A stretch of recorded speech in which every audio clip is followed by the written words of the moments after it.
la 14e capsule, je vais vous parler de vérité.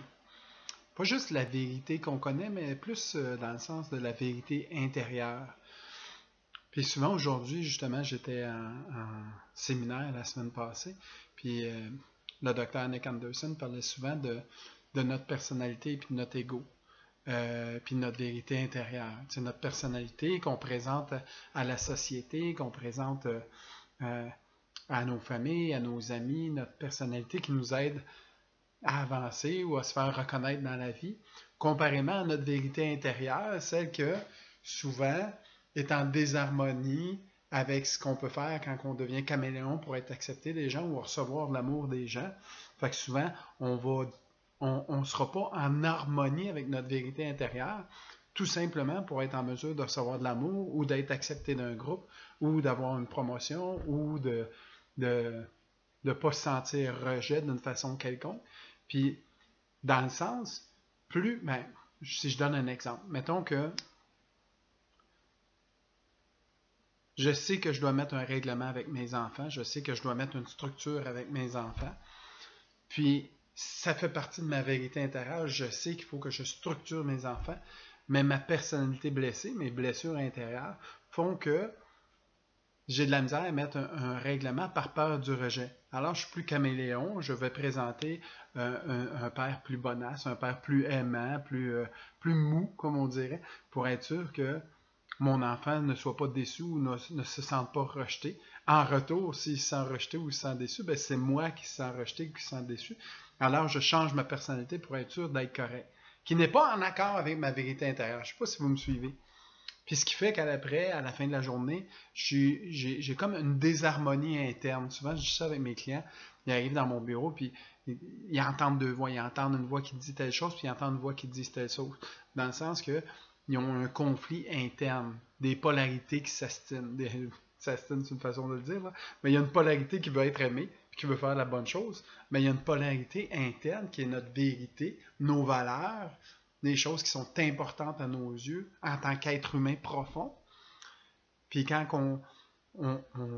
on donne le pouvoir à notre personnalité, souvent ça tombe en désaccord avec ce qui est à l'intérieur de nous et ça fait qu'il y a des conflits et ça fait qu'il y a une désharmonie et ça fait qu'on en devient malheureux ou stressé ou anxieux ou ces choses-là.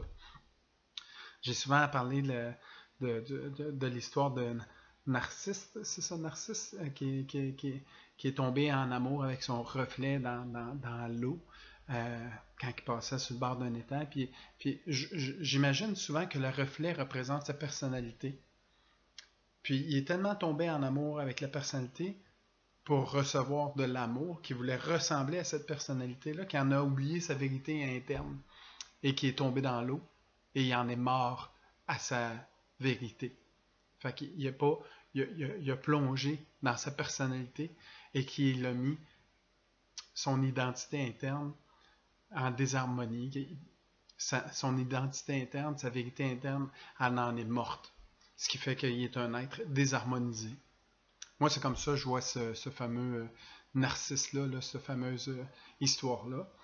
Puis souvent, quand j'ai des gens qui rentrent dans mon bureau, c'est souvent le conflit qu'il y a. C'est souvent qu'ils ont une désharmonie, puis qu'ils sont tellement pris dans leur personnalité que j'appelle leur armure, qu'ils en ont perdu contact avec leur vérité interne.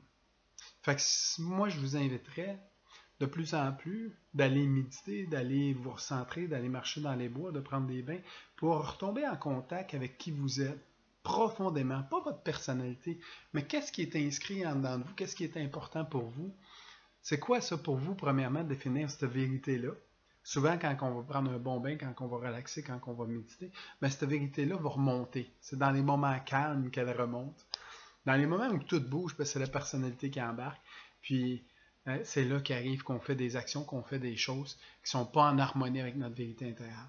Fait, moi, ce que je vous suggérais, si vous avez de la misère à la trouver, ben, venez me rencontrer, ce ne sera pas trop un problème. On va aller éclairer ça, on va mettre de la lumière là-dedans, je vais vous guider à trouver cette vérité-là, à trouver qu'est-ce qui est important pour vous, c'est quoi vos valeurs et ces choses-là. Puis je suis pas mal sûr que vous êtes capable de le faire seul aussi avec une bonne relaxation, puis tout va se placer. Mais je vous souhaite de ça, de donner un peu plus de place à votre vérité, puis un petit peu moins de place à la personnalité. Elle est importante, la personnalité, aujourd'hui dans la société, mais du même coup, il faut une harmonie entre les deux. Il faut un ballon. Il ne faut pas juste être personnalité. Il faut mettre un ballon avec notre vérité. Fait que je vous souhaite une très belle journée, puis à la prochaine.